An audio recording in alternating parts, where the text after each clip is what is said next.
네, 안녕하세요. 학폭톡의 장 팀장입니다. 네, 안녕하세요. 학폭톡의 참교육 변호사 문인곤입니다. 네, 변호사님. 요즘에 학폭톡 많은 분들이 질문 올려주시는데 최근에 많이 있었던 질문 중에 하나, 학교폭력 신고 기간에 관한 것인데 실제 사례는 이렇습니다. 중3 때 재학 중이던 가해 학생이 졸업 직전에 학교폭력을 가했고 피해 학생이 학교폭력 신고를 하려고 하니 이미 가해 학생은 고등학교를 진학을 했는데 현재 피해 학생도 가해 학생도 다른 고등학교에 진학했는데 내가 이 상황에서 가해 학생을 신고할 수 있냐? 어떤가요? 좋은 질문입니다. 학폭톡에서 제가 심심치 않게 봤던 질문이 들어왔습니다. 그래서 저도 이걸 한번 정리하고 싶었던 마음이 있는데 결론만 좀 말씀을 드리면 학교폭력 신고가 가능하다입니다. 그렇군요. 학교폭력의 신고 기간에 대해서는 이제 법률에 규정이 없습니다. 그리고 형법상으로는 이제 폭행, 상해 등에서 규정되는 공소시효라는 게 없기 때문에 교육장의 선도 조치가 이루어질 수 있는 학생 신분이라면 상급학교에 진학을 하더라도 학폭위를 개최해서 선도 조치를 받게끔 할 수 있고요. 교내 봉사활동 등의 조치를 가해 학생이 다니는 상급학교에서도 이루어질 수 있게끔 할 수가 있습니다. 이 공소시효라는 단어는 사실 처음 나온 것 같은데 교육장의 선도 조치는 공소시효라는 게 없어서 가해자가 학생이기만 하면 진행이 된다. 형사적인 문제에서는 공소시효가 있기 때문에 그게 아닐 수 있다라는 말씀이신가요? 네, 형사적으로는 형사소송법에 기재된 공소시효라는 것이 있습니다. 여기 이제 아마 표로 한번 조문을 띄워주실 것 같고요.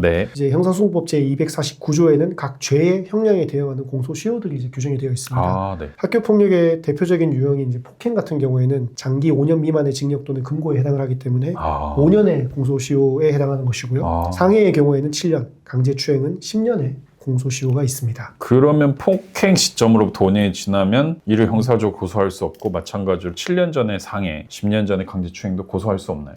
네, 맞습니다. 조금 더 정확히 말하면 고소는 할 수 있어도 이제 수사기관에서 공소시효가 도가해서 수사를 더 할 수 없으니 공소권 없음 처분을 합니다. 라고 해서 공소권 없음 결정이 나오게 됩니다. 그러니까 경찰에 신고는 할 수 있어도 검찰로 안 넘어간다는 거네요. 그렇죠. 공소권이 없으니까 끝나버린다는 거죠. 그렇군요. 형사 조치는 말씀하신 대로 공소시효가 지나면 할 수 없다. 지금 오늘 저희가 다룰 주제는 상급학교에 진학을 했었을 때도 학폭 신고가 가능하냐 이 문제이기 때문에 별개로 좀 생각을 하셔야 될 것 같습니다. 그러면 가능하다네요. 네, 맞습니다. 법리적으로 상급학교에 진학한 자도 예전 졸업한 학교에서의 학폭에 대한 책임을 져야 합니다. 선도 조치가 나올 수 있다는 기본 원칙은 똑같이 있는 거고요. 그러나 이제 말씀처럼 신고 시기가 늦어져도 항상 같은 결과가 사실 있다고는 실무라는 입장에서 좀 단언할 수는 없는 것 같습니다. 그렇죠. 그러면 졸업 전에 학폭을 신고하거나 졸업 전 학폭을 상당 기간 지나서 하는 경우에는 좀 어떤 문제가 있나요? 아까도 말씀드렸다시피 상급학교에 진학을 하더라도 학폭 조치 내려질 수 있습니다. 근데 이제 학교폭력에 대한 선도 조치를 하기 위해서는 아시다시피 똑같이 학폭위가 개최가 되고 거기에 있는 위원분들께서 이제 선도 조치를 심의를 하게 됩니다. 이때 선도 조치의 가장 큰 목적은 가해자의 선도입니다. 폭의 목적이라고 할 수 있겠죠. 폭행 사실이 4년 전 이제 예를 들어서 뭐 초등학교 재학 시절에 있었는데 중학교에 다니는 가해자에게 선도 조치를 내릴 때 심의위원들이 가해 학생에게 이 조치로 인해서 과연 선도 효과가 있는지를 고려하게 됩니다. 사실 신고가 너무 늦어 1, 2년이 흐른 경우라면 가해 학생의 인성과 품성을 1, 2년 전의 상태로 가정을 하고 선도 조치를 일률적으로 내리는 것이 아닙니다. 가해 학생의 반성이나 개선되는 언행의 점이 반영되어 경미한 조치가 있을 수도 있다는 거죠. 또 그런 문제를 차치하고 나서라도 결국 신고 시점이 너무 늦게 되면 가해 사실, 즉 학교폭력 사실 자체를 증명하는 것이 엄청 힘들어질 수 있습니다. 저희가 초기에 계속 강조했던 증거가 자꾸 희석된다는 문제가 이런 문제가 있는 거죠.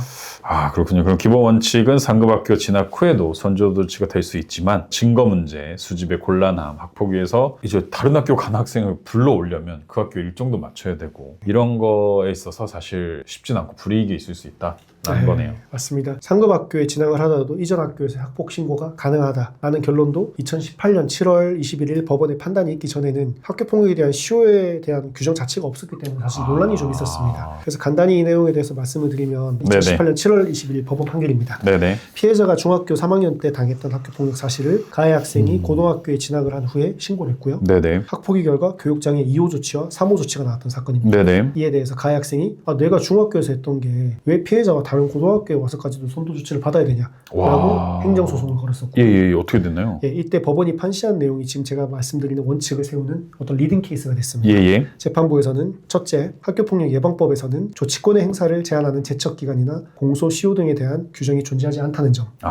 두 번째, 가해 학생에 대한 조치의 궁극적인 목적은 피해 학생의 보호와 더불어 가해 학생의 선도 교육이 있는 것이고 네. 학교 폭력 발생 이후에 상급 학교로 진학하였다고 해서 이 같은 목적이 소멸했다고 볼 수 없다는 점. 그리고 세 번째, 가해 학생의 주장대로라면 졸업 무렵에 발생한 학교 폭력에 대한 즉각적인 조치가 없는 상태로 네. 고등학교에 진학하게 되어 조치가 만약에 불가능해진다면 네. 법 적용에 사각지대가 발생하게 된다는 점을 들어서 상급 학교의 진학 여부는 선도 조치의 부당성과 관련이 없다고 판단한 것입니다. 와, 이걸 이제 얘기를 해준 거네요. 그렇죠. 이 판례 때문에 예. 이제 가능하게 된 것이죠. 명시적으로. 아, 제 생각인데요. 보다 명확하게 입법으로 보완될 필요가 좀 있는 부분으로 보입니다. 네. 우리나라는 이제 성문법주의라고 하거든요. 그래서 법전에 기재된 법률의 내용에 대해서만 법적으로 구속력을 받게 됩니다. 아, 근데 이제 미국같이 판례법주의 나라는 판례에 따라서도 구속력이 생기는 것이거든요. 그래서 입법이 되어서 명문화되는 것이 바람직하지 않나라는 생각이 저는 듭니다. 네, 알겠습니다. 오늘 이렇게 상급 학교에 진학했을 때 학교 폭력 어떻게 진행이 되나요? 라는 답변을 좀 명확하게 해주셨습니다. 네, 더 궁금하신 것은 학폭톡에 또 올려주시면 제가 답변 드리도록 하겠습니다. 감사합니다.